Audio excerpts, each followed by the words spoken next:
સુરત શાહપુર ખાતે આવેલા મોરબી ટંકારા મહેમાન જમાત ખાના ખાતે સુરત મોરબી ટંકારા મહેમાન જમાત દ્વારા સમાજના તેજસ્વી તાલાઓને ઇનામ વિતરણ કરી પ્રોત્સાહિત કર્યા હતા।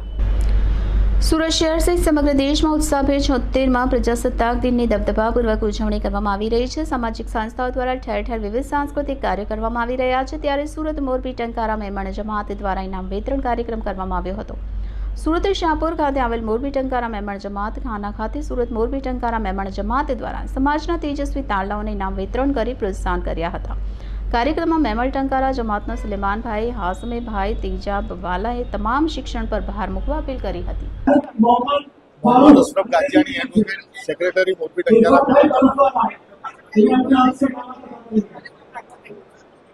આ ઇનામ વિતરણનો કાર્યક્રમ છે। અમારી જમાતમાં અભ્યાસ કરતા કેજી નર્સરીથી લઈને કોલેજ સુધીના અભ્યાસ કરતા તમામ વિદ્યાર્થીઓને અમે પ્રોત્સાહિત કરવા માટે ઇનામ આપીએ છીએ।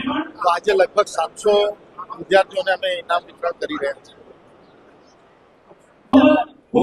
સુલેમાનભાઈ તેજાવાલા और मेमर जमात मोरबी टंकारा मेमर जमात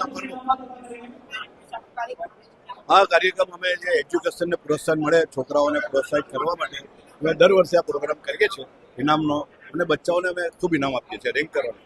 અને અમારા બચ્ચા જે પાસ થયા છે કેજી દર્શનથી લઈને એ બધાને અમે કોલેજ સુધીના બચ્ચાને બધાને અમે ઇનામ આપીએ છીએ કે એ લોકોમાં ઉત્સાહ વધે અને એના વાલીઓનો બી ઉત્સાહ વધે કે ભણાવીએ। રેન્કરોને અમે સ્ટેજ પર બોલાવીએ છીએ અને ઇનામ આપીએ છીએ, ઘણા વધારે ઇનામ આપીએ છીએ। અને આજે તમે જોયું હશે કે અમે બધાને ઘણા નહીં, અમારો એક જ અમારો મોટો છે કે અમારે આવતી પેઢી ભણે, અમારા છોકરા ભણે અને આપણા ભારત દેશનું નામ રોશન કરે। કેમ કે આજે અમારે એજ્યુકેશન બહુ કચડેલું છે।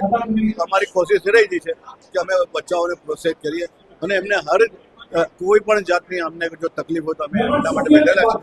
જેને ભણવું હોય અને પૈસા નથી અને અમે પૈસાની મદદ કરવા તૈયાર છીએ અને અમારી સંસ્થા કરે જ છે અને એમાં અમારા બચ્ચાઓ ભણે એના માટે અમે ખૂબ મહેનત કરીએ છીએ અને એ લોકોને પ્રોત્સાહિત કરીએ છીએ।